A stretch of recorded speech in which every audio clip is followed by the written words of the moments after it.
अपने समर्थकों के साथ 10 सभा करेंगे और 10 किलोमीटर की पदयात्रा पूरा करेंगे। एक साल में 2-2 या 3-3 एग्जाम कराने की बात कही। वो पूरे 5 साल के कार्यकाल देख लो, कभी चेयरमैन रहे तो मेंबर नहीं। इन विषयों का सही आकलन विभाग के माध्यम से, पदाधिकारियों के माध्यम से मिल रहा है या नहीं मिल रहा है। इसीलिए संगठन ने और हमारे युवा आयुक्त ने तय किया है कि पूरे राज्य भर के नौजवानों का एक डाटा, पढ़े लिखे नौजवानों का डाटा, जो राज्य के अंदर अपना भविष्य सुनिश्चित करना चाहते हैं, इनका एक डाटा सरकार तक पहुंचाने का कार्यक्रम तय किया। इसको ऑनलाइन और ऑफलाइन दोनों स्तर पर कलेक्ट करके राज्य सरकार के मुखिया तक पहुंचाने का कार्यक्रम हम लोग ने तय किया है। 24 तारीख से ये डोर टू डोर उसी प्रखंड के, उसी मोहल्ले के नौजवान खुद इसका नेतृत्व करते हुए डाटा कलेक्ट करने का काम शुरू करेंगे और साथ ही साथ ऑनलाइन भी हम लोग डाटा कलेक्ट करेंगे। और इन सब डाटा के साथ 8 तारीख को रांची में पूरा युवा संगठन इकट्ठा होगा। हमारा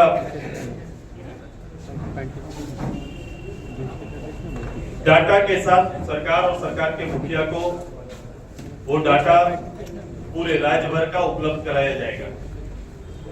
शायद सरकार विचार करे कितने graduate, post graduate, degree, MBBS, अलग अलग ITI, पोस्ट ग्रेजुएशन जो लोगों ने किया है, ग्रेजुएशन जो लोगों ने किया है, इंटर तक की पढ़ाई की है, जिन लोगों ने कौशल विकास के अंदर में अपनी योग्यता बनाई है, इन सभी लोगों का डाटा सरकार तक उपलब्ध कराया जाएगा। ये तैयारी हमारा है। दूसरा, 26 तारीख से 4 सितंबर तक ये कई चरणों में हो सकता है। 26 तारीख से प्रत्येक विधानसभा में जन जागरण अभियान पार्टी का शुरू किया जाएगा। जन जागरण अभियान शुरू किया जाएगा। प्रत्येक दिन 5 पंचायत पर पार्टी के उस क्षेत्र के हमारे प्रतिनिधि अपने समर्थकों के साथ 10 सभा करेंगे और 10 किलोमीटर की पदयात्रा पूरा करेंगे। हर पंचायत पर पदयात्रा चलेगा। हर पंचायत में 2 सभा करेंगे और जनता के बीच जन जागरण अभियान का नेतृत्व करेंगे। 9 तारीख से 9 सितंबर से प्रदेश भर में जब मेरा चूल्हा प्रमुख सम्मेलन शपथ ग्रहण समारोह कंटिन्यू रहेगा ही, लेकिन 9 तारीख से हमारा पदयात्रा, मैं खुद पदयात्रा पर हर विधानसभा में निकलूंगा। 9 तारीख से मेरा पदयात्रा का कार्यक्रम भी हर विधानसभा में होगा। ये तैयारी हमारा है। इसी तैयारी के संदर्भ में आज बैठक रखा गया। ये नवनिर्माण संकल्प सभा 8 तारीख को युवाओं का जो होगा, जो डाटा के साथ आएगा, उसे नवनिर्माण संकल्प सभा का रूप दिया गया। उसी दिन पार्टी न केवल डाटा इकट्ठा करेगी, बल्कि पार्टी राज्य के अंदर युवाओं के बारे में या उनके भविष्य के बारे में जो पार्टी का चिंता और चिंतन है, उसको भी रखने का काम करेगी। ये तैयारी हमारा है।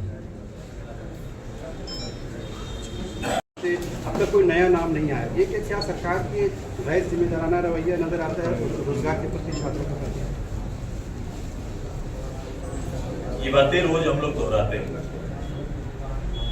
आप देखेंगे कि सूचना आयुक्त भी शायद प्रदेश के अंदर में नहीं, जो एक अहम बॉडी है जिसके माध्यम से आम लोग सरकार से डाटा मांगते हैं, जानना चाहते हैं, सरकार से प्रश्न करते हैं और उसका डाटा कलेक्ट करते हैं। एक आम लोगों के लिए सरकार का बनाया हुआ एक ऐसा एक्ट जिसमें हर लोग इस डाटा के माध्यम से अपने आप को संतुष्ट करता है या किसी आरोप को सत्यापित करता है,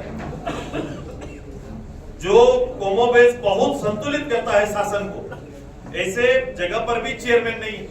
तो जवाबदेही का जहां बात है, जवाबदेही हर स्तर पर, मैं कोई एक स्तर जेपीएससी की बात नहीं करूंगा, क्योंकि जेपीएससी में इसी सरकार ने खड़ा होकर एक साल में 2-2 या 3-3 एग्जाम कराने की बात करी थी।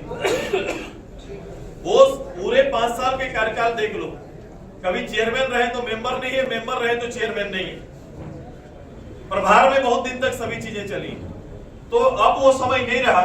ये कितना जवाबदेह सरकार है, इसको किसी भी विभाग में किसी विषय के साथ आप खोल के देख सकते हैं, तो आपको पता चलेगा कि एक जनता को लीड करने वाला राज्य का मुखिया और उसकी सरकार कितना जवाबदेह।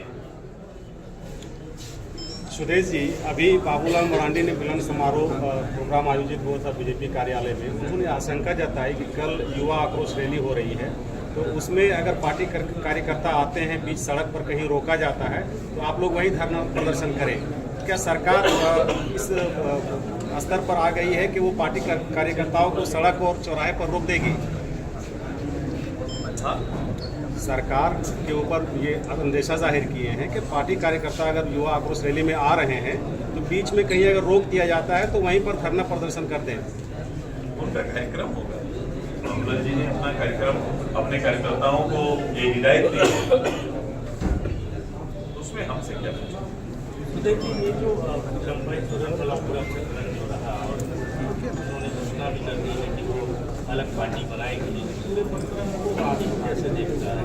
देखो, उन्होंने अपनी वेदना जो चिट्ठी में उन्होंने जाहिर की है उसी को हम देख रहे हैं, और उसमें उन्होंने तीनों विकल्प बताए वो जनता के सामने जो रखे। कभी भी राजनीतिक आकलन होगा, कोई आम पब्लिक में आकलन करेगा तो उसी तीनों विषय पर करेंगे। या तो मुझे राजनीति से उन्होंने एक बड़ी बात कही थी कि संन्यास लेना पड़ेगा, जो परिस्थिति हमारे साथ है, या फिर मुझे कोई नई पार्टी बनाना पड़ेगा या कोई नया दोस्त ढूंढना पड़ेगा, यही उन्होंने कहा है। वो तीनों विकल्प पब्लिक के सामने रखे थे, उसी विकल्प पर किसी न किसी में वो आगे बढ़ेंगे। उन्होंने कहा कि आप संन्यास तो नहीं ले रहे। नई पार्टी बनाने की बात करी, क्या लगता है कि सारा प्रचार बीजेपी ने मजाक छोड़नी, जिसके बाद वो अन्य 2-3 ऑप्शन में से ये झारखंड मुक्ति मोर्चा के बारे में आप क्यों नहीं बोल रहे हैं? वो आज भी झारखंड मुक्ति मोर्चा के मंत्री हैं, आज भी झारखंड मुक्ति मोर्चा के विधायक हैं। तो ये जवाब झारखंड मुक्ति मोर्चा से मांगिए कि आपका विधायक का ये बागी तेवर क्यों है। मैं उनका सम्मान करता हूँ, इतने हैं हमारा कि मैं झारखंड आंदोलन में जिस नेतृत्व ने आज के दिन में गुरुजी के बाद सबसे ज्यादा सीनियर मेंबर में से है, और झारखंड आंदोलन में बिताया हुआ क्षण वही मेरा आदर बड़ा करता है उनके लिए। तो मैं हमेशा, मैं इसीलिए एक छोटी बात हमारे राज्य के एक मंत्री साहब ने बोल दिया था, तो मैंने उनसे एक प्रश्न पूछ लिया। मैं ऐसे नहीं बोलता हूँ, मैं सम्मान करता हूँ, चाहे कोई भी रहे, कोई दल में रहे, उनका योगदान है इस राज्य को बनाने में। बाकी राजनीतिक घटना, राजनीतिक कहानियां, कौन दल कहाँ क्या निर्णय लेंगे, वो अपनी उनकी समझ है। दादा, ये महिला सम्मान योजना को लेकर राज्य सरकार लग रहा है कि काफी फायदा पहुंच पा रहा है। मैं इतने कहूंगा कि सरकार एक कमिटमेंट के साथ बनती है, सरकार एक अपने निश्चय और उद्देश्य के साथ बनती है। सरकार ने कहा था कि ये हमारे निश्चय है, और निश्चय करीबन तीनों गठबंधन का मिला के देख लीजिएगा तो आपको दिखाई देगा कि 400 के करीब प्रॉमिस है पब्लिक के लिए। अब उस प्रॉमिस जितना भी किया हुआ है इनका, वो प्रॉमिस को हम लोग ढूंढेंगे ना, हम लोग आकलन करेंगे, जो विपक्ष भी और आम आदमी भी खोजेगी उसमें हम कहाँ हैं, योजनाएं कहाँ हैं, तो वो योजनाएं आपको दिखाई नहीं देंगी। जिस योजना का आप नाम ले रहे हैं उसका उल्लेख तक वहां पर नहीं। और ये योजना, कोई भी योजना सरकार ला सकती है, सरकार को लाना चाहिए, इसका बजटीय व्यवस्था तो करके आना चाहिए। अगर बजटीय व्यवस्था नहीं किए तो आज के दिन में जो बजट आप इकट्ठा कर रहे हैं, जो बजट आप ला रहे हैं, वो कहीं ना कहीं भविष्य में वित्तीय अनियमितता को भी जोर देगा। ऐसा होता है कि आप एक सीमा तक किसी विभाग का कोई ना कोई साल का प्रस्तावित बजट को छोटा करेंगे और उस बजट का हिस्सा इसमें डालने का प्रयास करेंगे, तब जाके ये बजट और ये योजना दिखेगी। तो और किस समय लाया गया, ईमानदारी ये है कि आप सरकार, आप जनता के लिए कुछ करना चाहते हैं तो कब करना चाहते हैं? जब सरकार का उम्र और आपका कार्यकाल का सीमा मात्र 1 महीना बचा हुआ है, तब अगर आप कोई योजना लेके आते हैं तो इस योजना को क्या कहा जा सकता है आप समझ लीजिए। मैं तो ये भी कह सकता हूँ ये सरकार ये दबाव में नए भत्ता का योजना भी ला सकती है, क्योंकि हम लोग बोल रहे हैं सरकार भत्ता देना चाहिए। सरकार ने कहा था नौकरी नहीं देंगे तो भत्ता देंगे। मैं तो कह रहा हूं कि सरकार सत्ता के लिए भत्ता भी ला सकती है, ऐसा कर सकते हैं। लेकिन इसको देखने का नजरिया आम लोगों का ये एकदम बड़ा स्पष्ट है कि ये केवल चुनाव और केवल चुनाव के लिए ये चीजें चल रही है। सुदेश जी, ST SC आरक्षण में पीछे कोर्ट का निर्णय आया है।